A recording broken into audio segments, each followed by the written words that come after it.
খুবই ভালো মানের খাবার ভাই। মানে যারা যারা এখনো খবর পান নাই যে আমতলিতে হাঁসের মাংস চলে আসছে, প্লিজ আপনারা লেট করবেন না, খুব দ্রুত চলে আসেন, ঝটপট অর্ডার করেন। পার্সেল থেকে দূরে সবকিছু এখানে আছে।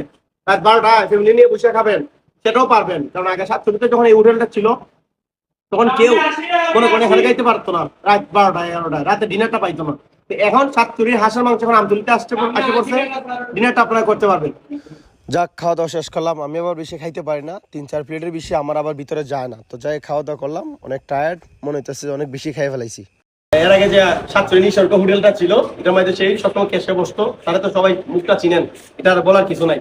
তো এখন তানভীর, তোমরা তো সাতচুরি থেকে চলে আসছো এখন আমতলিতে, তো তোমার যে সব বক্তব্য আছে, মানে যারা যারা তোমার কাস্টমার, সবার উদ্দেশ্যে কিছু বলো, তাদেরকে একটু ইনভাইট করো তোমার এখানে আসার জন্য। তো 10টা সন্ধ্যার পরে আর পাওয়া যেত না, এটা তো মনে হয় 10টা পর্যন্ত 11টা পর্যন্ত পাওয়া যেত, তারা মানে ভালোই লাগে। মানে